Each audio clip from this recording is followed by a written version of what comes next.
this is Esther with Discover Your Origins, and in this video I want to talk about Civil War era newspapers.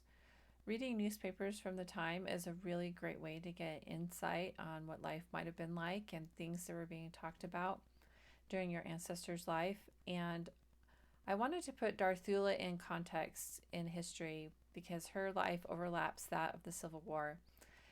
The Alabama Archives has digitized the Civil War era newspapers, and it's a tremendous resource. And I was hoping to find some mention of Langford, Ross, or Eaton in those papers. So I have a link to it from my blog article here to the archive page. So let me show you what that looks like. So the Alabama Department of Archives and History has some tremendous Civil War era record collections available online. And you can see here they have some Confederate regimental history files, Civil War flags, information about the governors. But the newspapers is the one that we want to look at today. So they have the newspapers organized by county, and I wanted to look at Lauderdale County.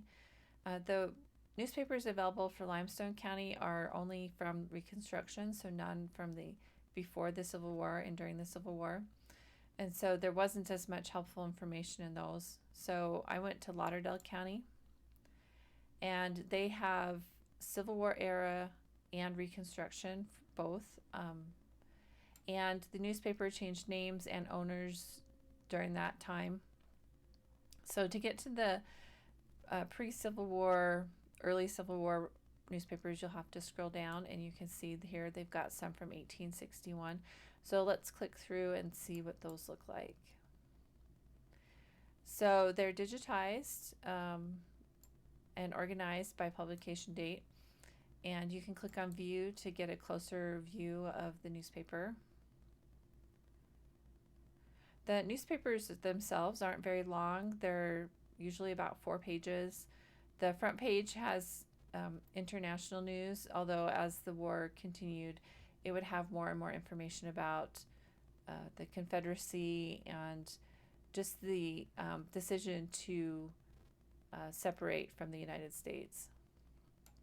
And then if you look at the later pages, you've got advertisements and also court postings. And so this is really good to look for in case your ancestor is mentioned, because public notices were part of that.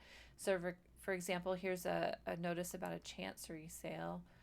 And usually there was also notices about estates going through probate, and some additional articles and stuff in the later pages. And some of the ads from that time are also a little bit entertaining, just some of the claims they made.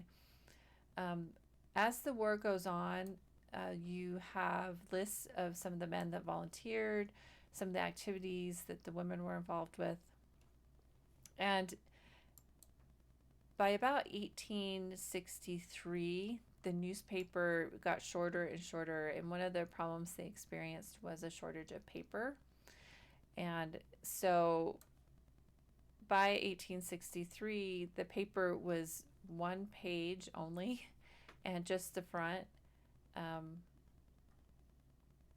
By the end of 1863 here, and the last one I think is only just 1 page. And it's interesting to watch how the editor of the paper was begging for paper to come in so they could print the paper.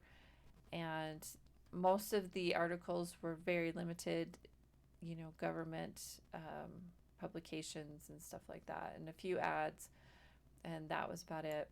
So the paper continues through 1871, 72, and it just provided a lot of insight on how difficult life became because of the war. They had restrictions in being able to get access to supplies like paper and food and fabric for clothing, and it just kind of describes a lot of that.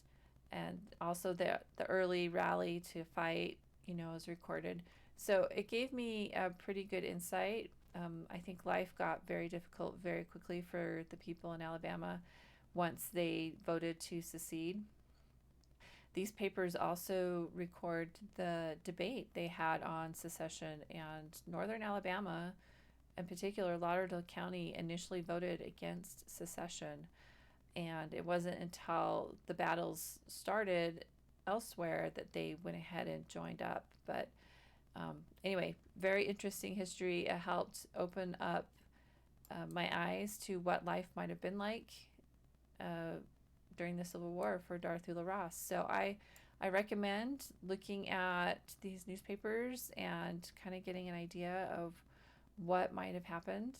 And I have a blog article explaining more about what I found. So I recommend reading that. So thanks for watching, and I'll see you next time. Bye.